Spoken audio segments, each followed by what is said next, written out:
Now, if any of you sons of bitches got anything else to say, Now is the time! Conversê do Cinema, um podcast sobre o seu filme favorito. Apresentação, Lipe Fonseca. Olá, eu sou o Lipe Fonseca, esse aqui é o Conversê do Cinema e eu acho que você já sabia disso porque você deu play nesse vídeo. O que você não sabe é que eu finalmente consegui assistir a versão de Kill Bill, a versão unificada, que também é chamada de The Whole Blood Affair. Essa nova versão que acabou de estrear nos cinemas brasileiros, finalmente. Graças a Deus. Eu tava lá na estreia, no primeiro horário, no horário mais cedo, na sessão mais ceda. Ai, que burro, dá 0 pra ele. Mais ceda e mais cedo, com S e com C, para assistir finalmente a versão do diretor, a versão única, porque o Tarantino sempre considerou que o Bill apenas um filme. Tanto que nessa promessa que o Tarantino fez e faz até hoje, ele mantém essa promessa de que ele só vai dirigir 9 longas, né, na carreira dele, 9 longas ao longo da carreira, que o Bill conta como um filme só, embora tenha aí o volume 1, que é de 2003, e o volume 2, que é de 2005, 2004 para 2005. Bom, essa versão unificada, ela já passou nos cinemas lá fora, e agora ela chegou ao Brasil com 8 minutos adicionais da animação que conta a jornada, o início, né, que conta a história da personagem da Lucy Liu. Eu tava lá, eu chorei horrores, principalmente na hora em que a personagem da Uma Thurman, né, que é a protagonista, encontra o Hattori Hanzo e naquele diálogo que eles têm. Eu chorei muito nessa hora. E chorei também no diálogo final entre a Beatrix Kiddo e o Bill. Não tenho vergonha nenhuma de falar que eu sou muito fã, não tenho vergonha nenhuma de assumir que eu sou chorão mesmo e que o Bill mexe muito comigo, e não é à toa que eu tenho até uma Hattori Hanzo agora tatuada no braço, em homenagem ao filme e também a essa nova versão que está aí nos cinemas brasileiros. Por isso, em homenagem a esse filme que fez e faz parte do meu amor pelo cinema, eu decidi escolher aqui um filme de cada um dos atores que compõem as Víboras Mortais. Se você já assistiu Kill Bill, você deve se lembrar que esse grupo de assassinos é o grupo do qual a Uma Thurman passa o filme tentando se vingar. E cada um deles tem um codinome, e todos eles eram liderados nesse momento, que a gente vai vendo de maneira não cronológica no filme, todos eles eram liderados pelo Bill, que é o personagem do David Carradine. E eu começo indicando uma série /filme do David Carradine, que foi escolhido pelo Quentin Tarantino não à toa. Kung Fu foi uma série que foi exibida nos Estados Unidos na década de 70 e também deu origem a um filme com o mesmo nome, que conta a história desse mestre Shaolin que vagueia pelos Estados Unidos em busca do meio-irmão. É um filme que une duas coisas que eu gosto muito: boas lutas e um road movie, uma história pé na estrada. O David Carradine não tem tantas obras assim que a gente possa identificar logo de cara, mas é um ator que, para interpretar o Bill, não tinha opção melhor. Fazia muito sentido, e tanto a presença dele quanto o filme inteiro, que o Bill é cheio de referências, esses dois elementos são duas provas de amor que o Tarantino tem pelo cinema e que ele não esconde. O amor dele pelo Bruce Lee, que a gente vê na roupa da personagem principal, o amor dele pelos filmes western, né, com toda aquela coisa de bang bang, as próprias poucas armas de fogo que aparecem no filme, porque aparece muita arma que não é arma de fogo, né, que é chamada de arma branca, e no caso principalmente espada, mas também facas. Uma observação importante é que o Bill é um filme bastante violento, cheio de cenas gore, cheio de sangue. Inclusive não dá para mostrar todas as cenas que eu gostaria aqui no YouTube, mas mesmo assim é um filmaço. Talvez por isso seja também um filmaço, porque se o Tarantino tivesse que esconder esses elementos por A, B ou C motivos, talvez ficaria muito falso. E aqui, ainda que tenha muito exagero de grandes manobras e quase né? Tem momentos que parece que os personagens têm superpoderes. Aqui ainda assim parece uma história verossímil porque ela segue as leis da física da nossa realidade, o que não impede que os personagens façam saltos que parecem saltos não humanos ou saltos de outro mundo. Essa primeira dica aí é um filme difícil de achar, Kung Fu, mas se você gosta dessa temática, se você gosta, por exemplo, de Karate Kid, de Cobra Kai, eu tenho certeza que você vai gostar de Kung Fu. A próxima dica que eu tenho para dar é um filme em que a Ellie Driver está presente. Vale lembrar, uma informação que eu estava esquecendo de mencionar, cada um dos integrantes das Víboras Mortais tem um codinome que é de uma cobra, de uma serpente, né?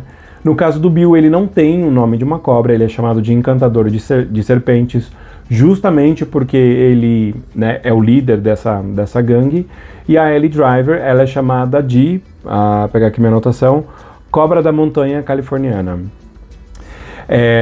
Além de ser uma mulher lindíssima, ela protagoniza uma das cenas mais emblemáticas, mais icônicas de Kill Bill, porque em determinado momento, no Kill Bill Volume 1, ela entra num hospital assoviando essa música.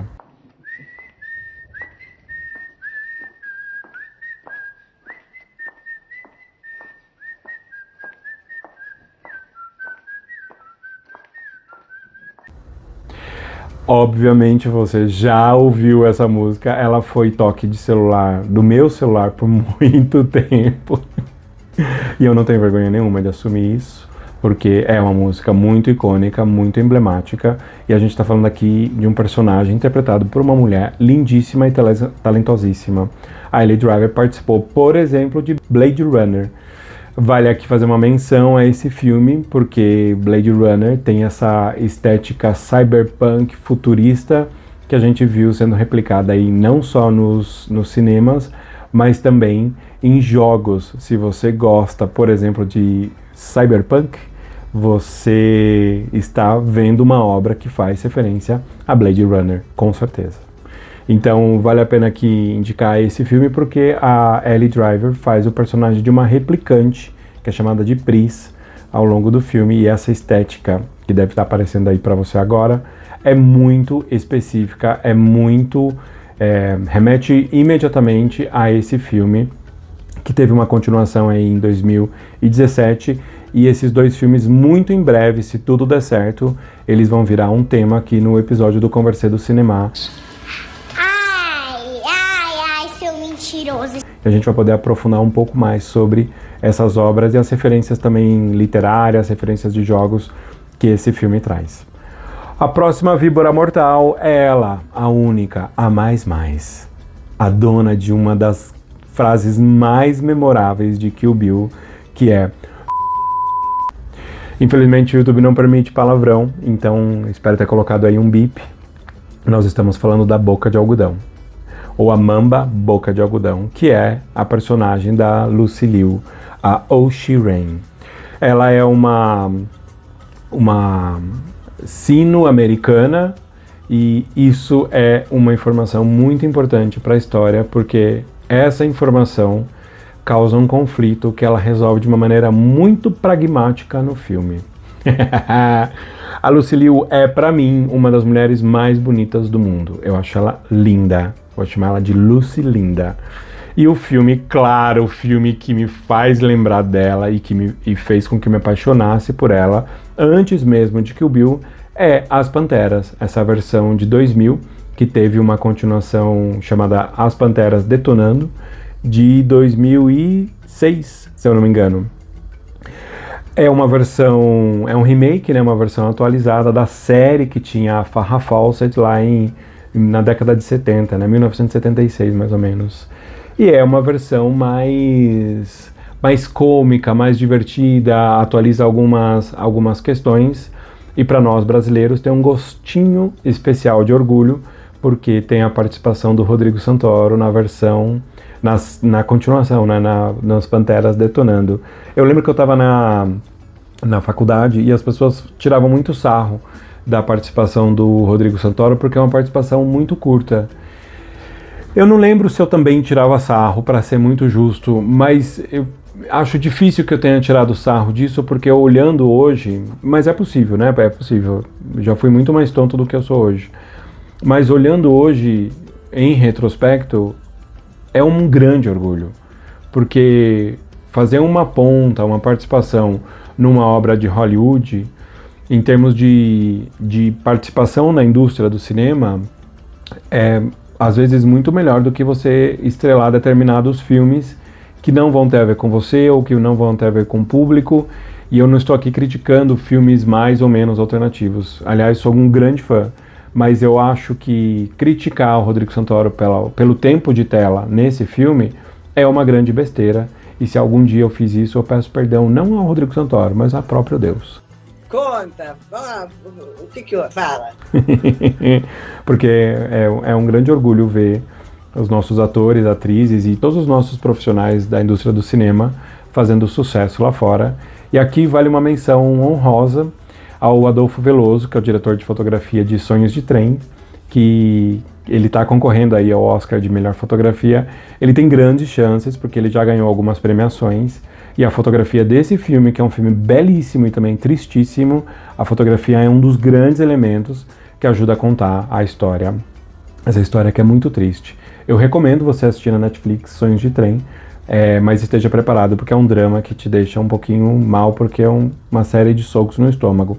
E presta atenção na fotografia, que faz muito jus a essa indicação do Adolfo Veloso ao Oscar. Então aí torcendo ao Brasil no Oscar. And the Oscar goes to Vamos lá. Falei de As Panteras, que é o filme aí da Mamba Boca de Algodão, da Cottonmouth. E quero indicar agora um filme estrelado pelo Michael Madsen. Em Kill Bill, Michael Madsen faz o Bud, o irmão do Bill, com quem o Bill tem uma relação bastante complicada. E o Bud também participa da tentativa de assassinato da noiva, que é a personagem principal, interpretado pela Uma Thurman. O Michael Madsen, ele é um ator bastante tarantinesco, porque ele faz Cães de Aluguel, e o filme dele que eu vou recomendar, o filme que ele está, né, que eu vou recomendar, é o Thelma e Louise, porque é um filme de 91, é um filme clássico. Se você gosta de cinema, se você gosta de boas atuações, eu te sugiro assistir Thelma e Louise, porque além de ser um filme de ação/drama, ele é também um road movie. Ele conta a história dessas duas amigas que estão literalmente na estrada, e quando uma delas vai defender a outra de uma tentativa de abuso e acaba cometendo um assassinato, as duas têm que fugir da polícia. Além do Michael Madsen e da Susan Sarandon e da Geena Davis, Thelma e Louise tem Brad Pitt. Agora que eu parei para pensar, se você considerar Susan Sarandon e Brad Pitt, você tem dois atores que estiveram em Friends como participação especial. Uma referência que parece meio aleatória para você, mas para nós que somos amantes de Friends, não é não, porque a gente gosta de falar sobre essas coisas. Thelma e Louise é relativamente fácil de encontrar aí nos streamings, e mesmo que ele saia de um catálogo, ele acaba voltando porque ele é um clássico e ele merece muito ser visto e revisto. Acaba virando uma referência meio comum em outros filmes, quando a gente fala, fulano fez Thelma e Louise, fez a linha Thelma e Louise, porque pegou a estrada, porque teve aquela atitude que elas têm, aquela decisão que elas têm no final, que eu não vou estragar aqui a tua experiência. Então fica aí a dica de Thelma e Louise para você assistir. O próximo personagem que eu vou indicar é a Vernita Green, interpretada pela Vivica A. Fox. A Vernita Green é um personagem que tem um codinome aí dentro das Víboras Mortais, que se chama Cobra Cabeça de Cobre. O filme que a Vivica A. Fox fez e que eu amo demais e que eu pretendo rever, porque eu quero fazer um episódio só sobre filmes de invasão alienígena, é o Independence Day de 1996. É um filmaço, é um filme de ação estrelado pelo Will Smith. Você já deve ter assistido, porque já passou aí na TV aberta, TV fechada, TV mais ou menos. Passou milhares de vezes, e se passar mais uma vale a pena. uma das minhas cenas favoritas desse filme, que eu quero aprofundar no episódio especial, é quando as pessoas estão com cartazes celebrando a chegada dos ETs e eles soltam um rainho para destruir essas pessoas. E eu acho que essa cena acaba sendo bastante emblemática quando a gente vê alguns grupos minorizados defendendo certos governos que não deveriam nem mais ser lembrados, a não ser que seja pra gente nunca mais votar neles. Então, essa cena pra mim acaba representando toda vez que eu vejo uma barbaridade dessa acontecendo em rede social, por exemplo, e é um filme divertidíssimo, é um filme emblemático, e eu gosto muito do Will Smith. Pode ser até que a gente faça um episódio especial sobre ele, mas eu não vou prometer o que a gente não tá podendo entregar, né? Ou pode entregar, mas não tem data aí pra entregar. A Vivica A. Fox, desculpa, ela é essa atriz que faz a namorada do Will Smith, a esposa do Will Smith em Independence Day. Você com certeza se lembra dela, porque ela tem uma participação, um peso muito importante aí nas decisões que o personagem toma ao longo do filme. E ela, pra mim, no Kill Bill, ela contracena com Uma Thurman em uma das sequências de luta mais legais da história do cinema. Pra mim, sempre vai ser muito, muito emblemático que uma luta tão perigosa e tão importante aconteça dentro da casa de uma dona de casa, né? De uma mulher que já foi uma assassina de aluguel e hoje é só uma mãe esperando a filha chegar da escola. É uma das sequências de abertura do Kill Bill Volume 1 e sempre vai morar no meu coração aí num terreninho bastante especial. E só como uma informação aí para quem gosta de séries e ama Maluco no Pedaço, a Vivica A. Fox faz uma participação na série. Talvez tenha sido lá que ela conheceu o Will Smith e depois eles contracenaram de novo em Independence Day, que é a penúltima dica deste episódio. E deixei por último, mas não menos importante, Beatrix Kiddo. Essa personagem que a gente descobre o nome apenas em Kill Bill Volume 2, porque no Volume 1, toda vez que menciona o nome dela, tem um bipzinho para criar um pouco dessa curiosidade, dessa brincadeira, coisas que só um Quentin Tarantino pode explicar pra gente. A Mamba Negra, que é o codinome da Beatrix Kiddo, ela é também conhecida como a noiva e também conhecida como a mãe, e só se você assistiu o filme inteiro você vai pegar essa referência. E ela é a personagem central que vai se vingar deste grupo de pessoas que tentou matá-la aí durante o seu, como eu posso dizer, o seu casamento. Pegadinha aí pra quem não assistiu o filme. O seu casamento quando ela tá fugindo do Bill. O filme que eu vou indicar da Uma Thurman, eu poderia super indicar Pulp Fiction, mas como eu quero fazer um especial sobre o Quentin Tarantino, eu não vou ir pro caminho mais óbvio. Eu vou indicar uma comédia romântica, que se você acompanha o Conversê do Cinema, você sabe que não é o meu gênero favorito. Não é mesmo, é um drama / comédia romântica, nesse caso. Porque é um filme que eu gostei muito e que eu poderia até rever para fazer o episódio especial aí de comédia romântica que está prometido aí pro final do ano. Se chama Terapia do Amor e tem ninguém mais, ninguém menos que ela, Meryl Streep. A Meryl Streep faz o papel de uma mãe judia que é também uma terapeuta, e a Uma Thurman faz o papel dessa mulher aí de meia idade que se relaciona com um homem mais novo. E ela é paciente da personagem da Meryl Streep no filme, e ela acaba sendo incentivada pela Meryl Streep a se jogar nessa relação, até o momento em que a Meryl Streep percebe que o jovem por quem a Uma Thurman está apaixonado é o filho da Meryl Streep. E aí, esse conflito da mãe protetora versus a profissional, versus a mulher, versus tudo, isso daí vira um grande bololô, e o filme traz discussões muito, muito boas, mas de uma maneira bastante leve, bastante divertida. Se você é fã de Stranger Things, você deve ter visto a filha da Uma Thurman contracenando aí ao longo das 5 temporadas de Stranger Things e tendo um papel muito importante na última temporada. Trazendo inclusive algumas discussões aí sobre aceitação, sobre gênero, identidade sexual, coisas que a gente talvez não esperasse em Stranger Things, mas que ali naquela história se encaixam muito bem, e eu acho que essa parte na quinta temporada, essa parte foi muito bem conduzida, apesar dos questionamentos que a gente pode fazer aí da última temporada de Stranger Things. Mas esse conflito é muito legal, e a Maya Hawke é a filha da Uma Thurman na vida real, junto com o ator Ethan Hawke. Inclusive, existe uma pressão nas redes sociais ou entre os fãs do Tarantino para que ele faça o Kill Bill Volume 3, coisa que ele já cogitou e que ele nunca, segundo ele, nunca encontrou o roteiro ideal, e que a Maya faça o personagem da Uma Thurman no filme, o que daria muito certo, porque casaria não só com a idade dos personagens, mas também a gente traria aí a Maya Hawke fazendo um papel de destaque no cinema, coisa que eu pelo menos vou adorar assistir.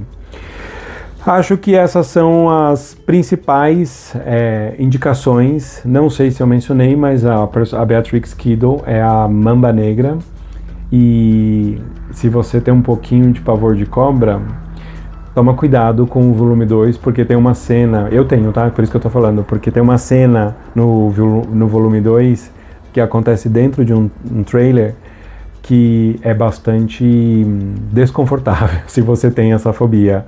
Mas nada que impeça aí você de se divertir vendo uma loira cortando membros de 88 loucos e outras pessoas que aparecem aí no caminho dela. Kill Bill é um dos meus filmes favoritos, é pra mim o melhor filme do Quentin Tarantino. Não estou aqui entrando no mérito de qualidade ou não qualidade. É o filme que eu mais amo da obra e da cinematografia do Tarantino. Vou sempre defender, vou sempre me divertir. Acho a fotografia incrível, acho a trilha sonora espetacular. Tenho ela no meu celular. Gosto muito de pegar a estrada ouvindo Malagueña Salerosa e outros temas emblemáticos dessa história. E se você nunca viu Kill Bill, eu vou reconhecer e admitir aqui a minha inveja, porque você pode viver essa experiência assistindo a um filme de 4h30 que está em cartaz aí em todo o Brasil. Não sei se todo mundo aguenta 4h30, eu posso falar da minha experiência. Passou assim, ó. Quando eu vi, já estava subindo os créditos e a gente já estava, sabe, se emocionando com aquele final, que é um final que, sei lá, explode o coração.